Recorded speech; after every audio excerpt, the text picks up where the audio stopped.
Olá pessoas, aqui quem fala é o Juquiba e o assunto vai ser sempre terror. E antes de qualquer coisa, eu preciso continuar sugerindo a vocês que curtam a página do iPanic no Facebook, porque é só lá e apenas lá que vocês vão saber qual o próximo filme que esse canal vai revisar. Também devo encarecidamente solicitar que vocês ativem as notificações no celular para que vocês não percam os vídeos que eu lançar por falta de aviso. Tudo bem que eu lanço vídeo uma vez na vida e outra na morte, mas aí quando eu lançar o vídeo na vida, vocês não o perdem por falta de notificação. Também estou no Instagram, por onde seremos muito mais ativos e por onde também devo anunciar as novidades que fatalmente estão por vir. Então, vamos lá. É difícil dizer que as bruxas sempre existiram, mas há registros bastante antigos de tradições que muito se assemelham ao conceito de bruxaria clássica, como nós viríamos a conhecer na mitologia. No Egito Antigo, na Babilônia, na própria Mesopotâmia. Por exemplo, na mitologia grega, a Circe praticava feitiçaria usando venenos poderosos. Nas escrituras hebraicas do Antigo Testamento, nos primeiros séculos da nossa era, já havia a bruxa de Endor, cuja qual o rei Saul consultava para falar com o espírito de Samuel. Então, vejam, cada qual com sua característica, essas personagens dividiam-se em necromantes, clarividentes e etc. Portanto, era através de personagens mitológicos da religião que a repercussão do mito da bruxa foi transmitida pelos tempos. Porém, pessoas, a cultura popular atribui à bruxa um estereótipo estético com origens também bastante antigas. Na infância, a gente ouve os contos de bruxas, referindo-se a uma mulher velha com grande nariz, enrugada, voando numa vassoura, cozinhando poções mágicas em seu caldeirão. Essa aparência que a gente conhece da infância nasce no século XV, praticamente no desencadear da Idade Média, quando o italiano renascentista Andrea Mantegna desenhou Batalha dos Deuses do Mar, retratando, entre outras coisas, uma mulher como sendo a personificação da inveja, e que alguns anos depois serviria de modelo para Albert Dürer desenhar Witch Riding Backwards on a Goat, ou, numa tradução literal, bruxa andando para trás numa cabra ou bode, e também a célebre obra The Four Witches, ou As Quatro Bruxas, transformando-as. E mais tarde, Lois Tregoso, em seu A Procissão da Bruxa, ou The Witch's Root, que reafirmaria o estereótipo da mulher de quem você tanto temeu na infância. Dito isso, vamos ao enredo, porque durante o desencadear das circunstâncias, mais informações históricas serão ditas, e por isso, vocês já sabem que mais detalhes vêm no final do vídeo, já sabem que esse vídeo tem spoiler, que é a revelação final do enredo. Então, preparados ou não, partiu!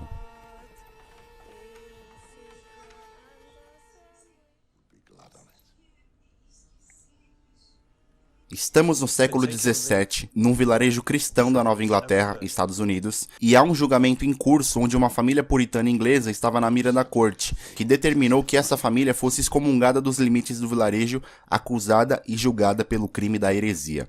Bom, em meados do século XV, na transição entre a Idade Média para a Idade Moderna, e sobretudo na Europa, marcava-se o apogeu de uma extensiva e rigorosa perseguição religiosa direcionada chamada Caça às Bruxas, que condenava hereges que praticavam rituais característicos de suas religiões ainda nativas e, por isso, pagãs.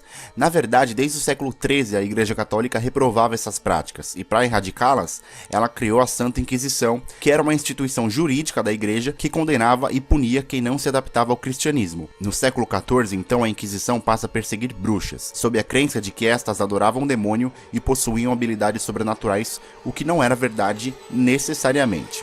Existe uma certa confusão etimológica da diferença entre a magia e bruxaria, o que não é alvo de debate nesse vídeo, mas que ajuda a compreender que as pagãs perseguidas pela Inquisição, na maioria das vezes, nada mais eram do que curandeiras que pregavam a preservação da natureza e o bem-estar espiritual. A Nova Inglaterra, então, por sua vez, era uma colônia inglesa de puritanos vindo da Europa nos Estados Unidos, mas que, ainda de ideologia religiosa igual, cabia a cada um de seus moradores o dever da interpretação.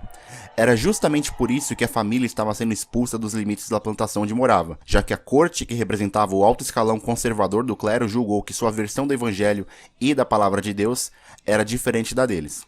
Encharcados pelo orgulho do patriarca William, Catherine, sua esposa, e seus filhos, a começar pelos gêmeos Jonas e Mercy, Caleb e Thomasin, a mais velha, não tiveram escolha e precisaram sair de lá. Mas, senhoras e senhores, dias difíceis estavam por vir. Então, de forma indesejada, a família se via agora na necessidade de adaptar-se a um pequeno terreno adjacente a uma densa e intimidativa floresta, sobre a qual a família prometeu a Deus jamais adentrar pela mística da maldição. O caso é que meses se passariam até que eles pudessem se restabelecer nesse pedaço de terra que julgaram ser sagrado, onde William construiu uma pequena chácara para acomodar sua família, sua plantação e o pequeno gado que ele mantinha para lhe gerir o alimento. Instalados ao terreno, onde enquanto Thomasin brincava com seu irmão recém-nascido Samuel, o bebê, senhoras e senhores, abruptamente desapareceu diante de seus olhos tapados. Dali, o paradeiro de Samuel se tornava um tabu, e tragédia emocional agora tornava-se o sobrenome daquela família. Eles não sabiam, mas sua vida a partir de então estaria fadada a uma árdua batalha contra as forças do mal, personificadas no corpo de uma anciã que morava sob as árvores daquele denso bosque, e que por nós será conhecida como a Bruxa.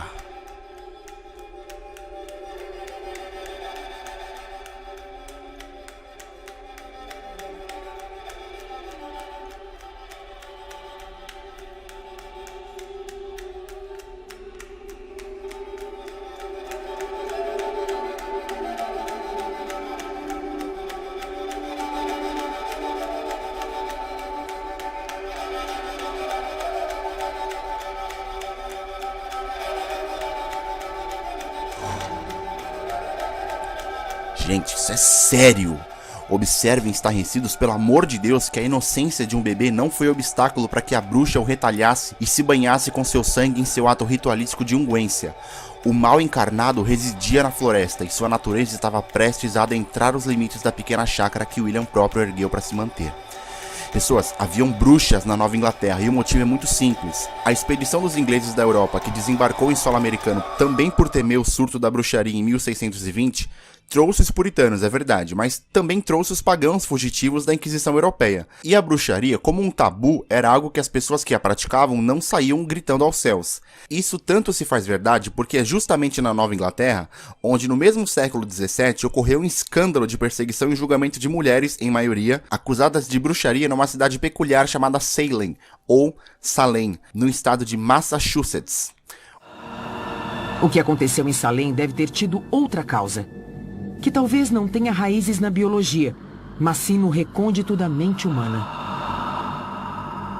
Será que alguma coisa adormecida dentro de nós pode levar a fantasias tão absurdas? O julgamento das bruxas de Salem existiu e foi determinante para que esse tabu da bruxaria fosse colocado em xeque pela comunidade, sobre a qual depois se admitiram falsos testemunhos que demonizaram as mulheres julgadas e mortas pelo suposto crime da heresia.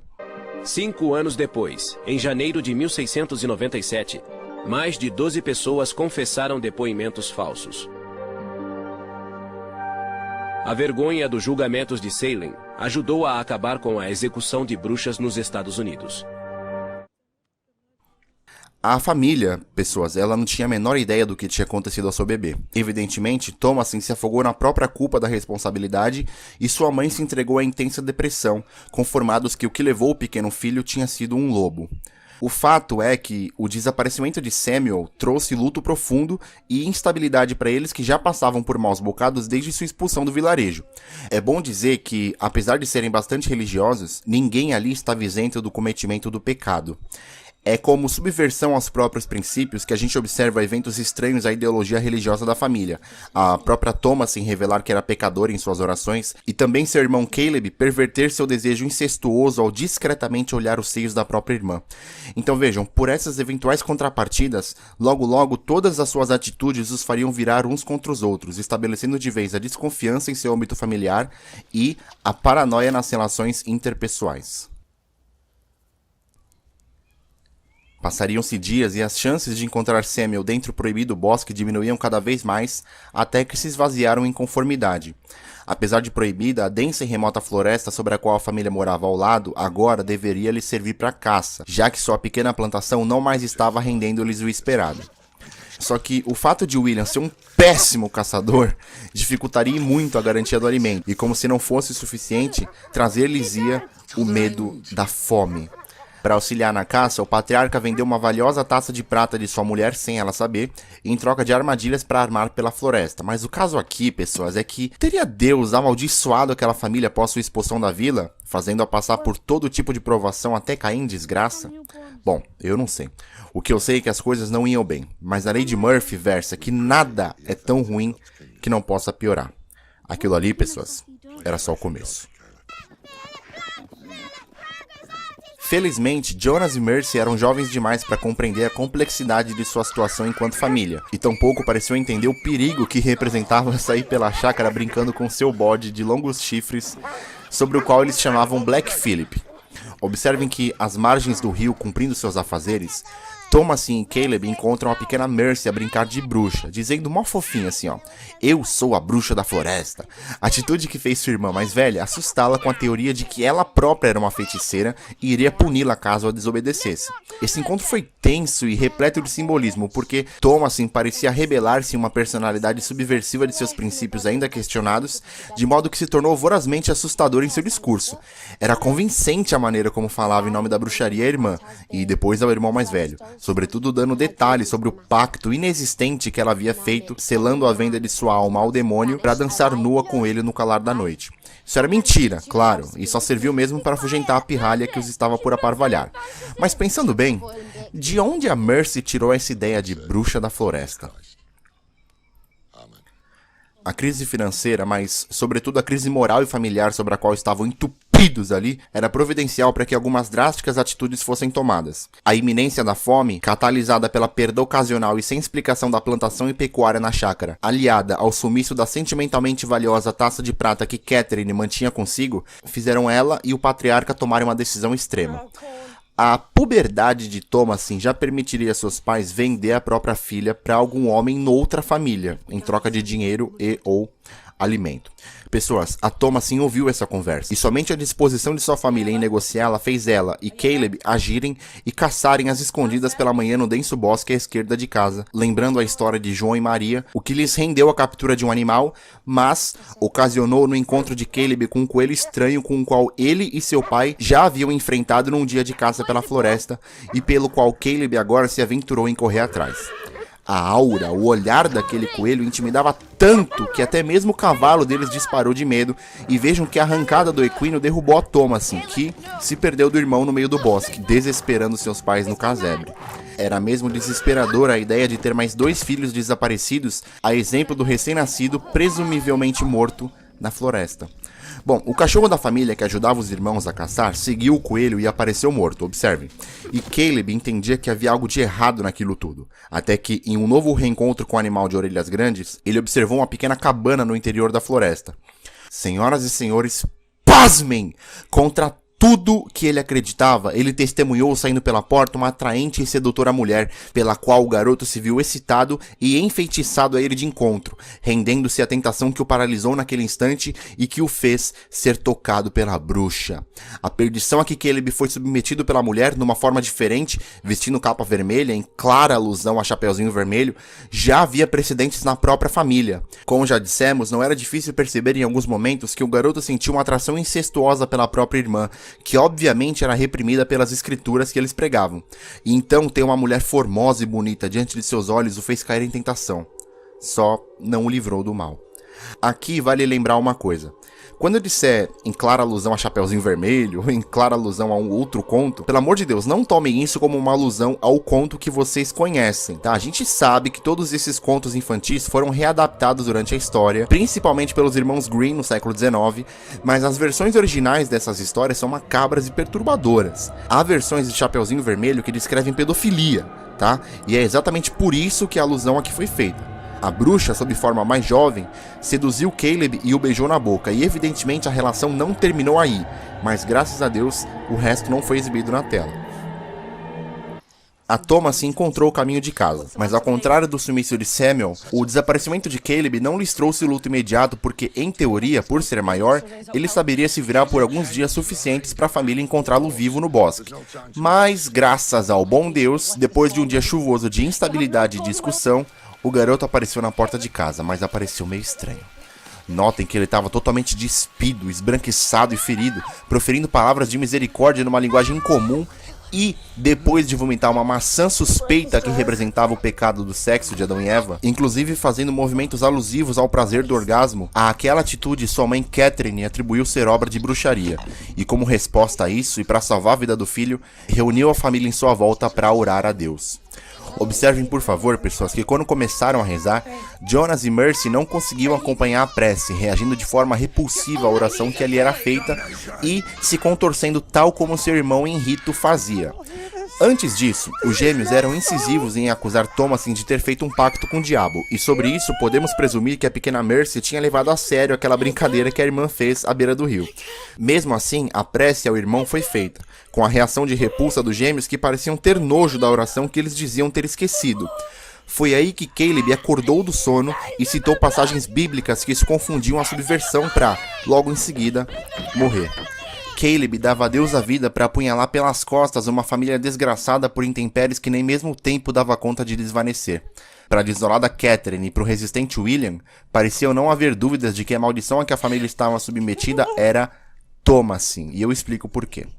Na realidade, colocando-se na cabeça de uma pessoa que enfrentou a rigorosa Idade Média, sobretudo nas comunidades onde o mito da bruxaria era vivo, uma garota em plena puberdade normalmente estaria associada à bruxaria na cultura da lenda. Existem estudos que tentam fazer a ligação entre o vínculo da perseguição aos pagãos, direcionados quase que estritamente às mulheres, denotando uma misoginia machista tanto na igreja quanto na sociedade que a subjugavam. Então vejam, na mente de uma família do século XVII, era comum pensar que a própria filha, ao desaflorar da puberdade, estivesse quase que inevitavelmente fadada à bruxaria, o que, como já dissemos, não era necessariamente verdade. Para Catherine e William, era, e sob seus olhos começaram a dividir a Thomasin entre sua amada filha e potencial bruxa. Eles só não sabiam em qual acreditar. Essa desconfiança sobre ela evidentemente não nasceu do nada, muito pelo contrário. Apesar da predisposição baseada na cultura machista da época, Thomasin já não era tão fiel ao fervor religioso da família, o que se pode notar em vários momentos. Mesmo inocente, foi com ela que o pequeno Samuel sumiu. Foi com ela que Caleb se perdeu na floresta. Foi ela quem viu pela primeira vez, entre aspas, a podridão da colheita. Então, vejam, eram eventos aparentemente isolados que, encaixados, direcionavam sua atenção a ela. E sobre a acusação de ser bruxa, ela se viu na responsabilidade de provar o contrário. Em discussão, Thomasin confronta o pai por saber de suas mentiras, como o sumiço da taça pelo qual deixou sua filha ser acusada, a disposição em pôr a filha à venda, e etc., e sugere à patriarca que prestasse atenção aos gêmeos. Se eles queriam investigar a aproximação de alguém com a bruxaria na família, Thomasin pediu atenção a Jonas e Mercy, que passavam o dia a conversar com o curioso Black Phillip. Ela relembra que o diabo, entre outras coisas, assumia forma de bode, e inevitavelmente, segundo ela, faria dos gêmeos seus porta-vozes terrenos, o que, pensando bem, será? Bom, isso justificaria a ocasião em que a pequena Mercy apareceu próxima ao rio, brincando de que era uma bruxa da floresta, e também explicaria o porquê de os gêmeos terem reagido com nojo à oração por Caleb. Religioso que era, William ficou confuso. Como castigo e por precauções a serem tomadas sobre a possibilidade do mal estar por perto, Thomasin, Jonas e Mercy foram presos ao pequeno celeiro, junto, claro, aos poucos animais restantes do pequeno gado, inclusive o bode Black Phillip.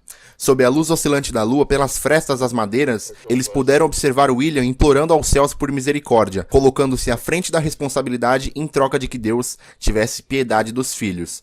Ele partia da premissa de que algum de seus filhos havia sido tocado pelo diabo através de bruxaria, e por isso seu apelo foi direcionado à proteção deles, em detrimento de sua própria. Aqui, reparem, ele admitia o orgulho inflado e de certa forma reconhecia que tal orgulho pudesse ser o responsável pelo desastre pelo qual a família passava. De fato era.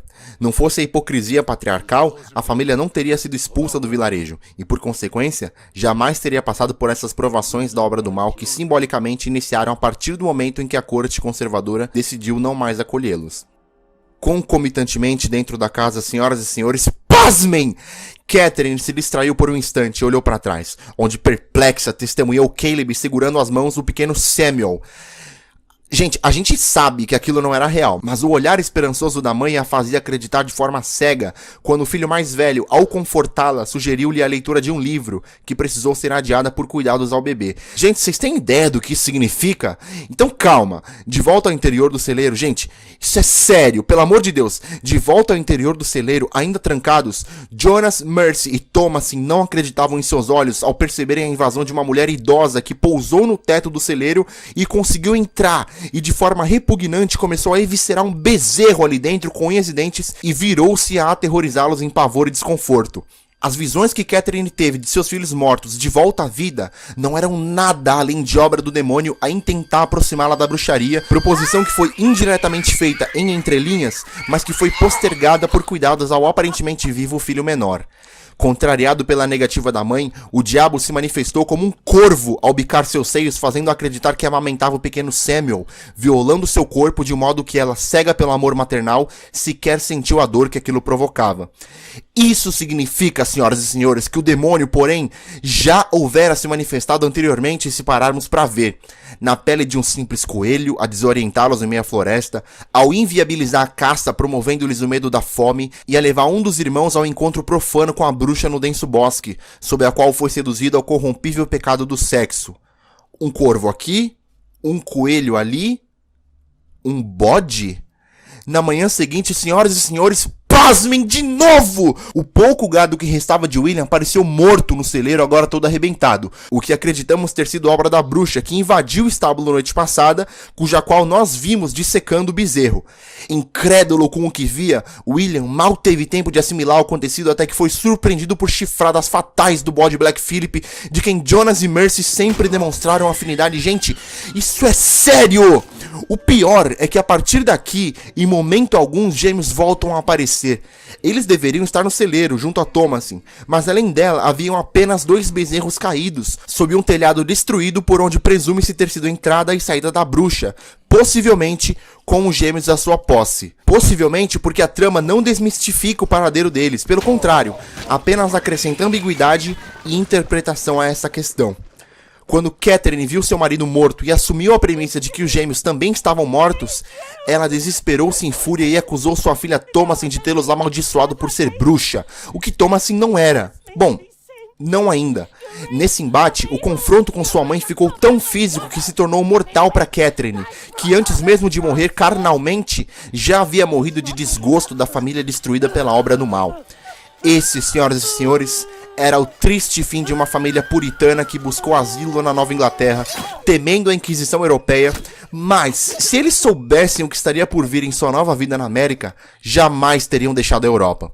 O pequeno Samuel, o Caleb, Jonas, Mercy, William e agora Catherine, todos estavam mortos, exceto por Thomasin. Mas quem era ela, afinal? A gente sabe que ela desde o começo se manifestava hesitante em relação ao fervor religioso dos pais, tanto que ela foi a última a deixar o julgamento ao ter sido expulsa da vila. Na realidade, pessoal, se a gente parar pra ver, houve um momento logo depois da expulsão do vilarejo em que Thomasin admitiu seus pecados em oração, e esse momento determinaria seu futuro. Reparem, por favor, que foi exatamente a partir dessa confissão dela que coisas horríveis começaram a acontecer ao redor da família, e isso significaria dizer que alguém ouviu suas preces, mas esse alguém não era Deus. Sem conseguir identificar a si mesma, Thomasin lembrou que os gêmeos falavam com um bode, e no ato desesperado tentou fazer esse contato em busca de autoafirmação e explicações acerca do mundo. Mas eu duvido que um bode realmente pudesse falar. Na verdade... Peraí. Não, eu não tô ouvindo isso. Gente, pelo amor de Deus, o bode falou! E em questão de segundos tomou forma de um homem a seduzir Thomasin a uma vida de prosperidade, cuja qual ela se viu tentada em aceitar. Aceitando essa vida, além da prosperidade mencionada, sua tão desejada liberdade era conquistada a duras penas, pois a sociedade, ainda infectada pelo mito da bruxaria e pelo conservadorismo religioso, não permitiria que Thomasin demonstrasse sua sexualidade menos reprimida, sem condená-la à fogueira como fazia a Inquisição. Então, de repente, a proposta de uma vida solta dessas amarras machistas de plena autonomia e autoafirmação lhe fez brilhar os olhos. Por influência do diabo em pessoa, a alma de Thomasin foi corrompida quando ela não resistiu aos encantos da proposta do demônio e assinou, com o auxílio dele, seu nome no livro profano, tal como foi sugerido à mãe de Thomasin instantes mais cedo, assinatura no livro. A garota, então, a partir de agora, andaria pela floresta em direção a um novo mundo de prosperidade e independência a ela prometido, na contrapartida de sua subversão e servidão ao mal. Por entre as árvores do bosque denso, ela encontrou um clã de outras mulheres outrora também entregues à tentação da proposta do diabo, em volta de uma fogueira onde elas dançavam sua libertação. Thomasin se juntou a elas e em questão de segundos viu seu corpo levitar, simbolizando a liberdade plena de que ela jamais pudera provar igual antes. Senhoras e senhores, a partir dali, Thomasin se livrava das correntes, e para todos os efeitos se tornava a bruxa. A Bruxa, ou originalmente The Witch, a New England Folk Tale, é um filme americano de terror 99% psicológico, mas aquele 1% é sobrenatural. Lançado em 2015, distribuído de forma internacional pela A24, produzido pela brasileira Art Features, com quem quase conseguimos uma entrevista, e com selo R de classificação indicativa. Aos bolsos da bilheteria, o longa conseguiu arrancar pouco mais de 40 milhões de dólares mundo afora, o que na verdade nem é tanta coisa para um filme tão aclamado pela crítica, mas se justifica pelos novos rótulos sobre a produção que eu gostaria de evitar, mas preciso falar. A partir do lançamento de A Bruxa, o nome pós-terror se tornou moda na análise do horror contemporâneo, rotulando esses filmes com essência ambiental de sugestão, de modo a apequenar projetos que, por outro lado, optam pela construção de sustos através de um enredo convencional. Então, filmes como A Bruxa, Corrente do Mal, Corra, O Homem nas Trevas e etc., foi designada essa subcategoria chamada pós-terror. Porém, senhoras e senhores, eu sinto dizer que se a gente parar para classificar filmes de ambientação sugestiva como esses antes citados como pós-terror, numa cronologia lógica, o pós-terror teria surgido antes mesmo do terror convencional, porque os primeiros filmes do gênero, mesmo lá no início do século, não usavam sustos como construção narrativa. A conclusão disso é simples: não existe pós-terror. Ao IMDb, a produção atinge a média de 6.9, ou seja, nota azul, e ao Rotten uma aprovação absurda de 90%, ambos estes, vocês sabem, parâmetros populares de avaliação. A crítica especializada, já dissemos, aclamar o filme, mas unanimemente reverencia a produção, delegando ao longa o patamar de um dos melhores filmes de terror da década de lançamento, o que corrobora o notável trabalho da produtora A24, que registra seu nome na história do gênero na produção de terror, apesar de não se limitar a essa vertente. Para citar exemplos mais recentes da A24, temos O Farol, Midsommar, Hereditário e etc. Filmes estes que eu particularmente reverencio. E por esses e outros motivos, A Bruxa, comigo, tem nota 10. Se vocês gostaram do vídeo, por favor, cliquem em gostei e se inscrevam no canal para levá-lo adiante. Repassem aos seus amigos, principalmente aqueles que curtem filmes de terror, e fiquem na paz.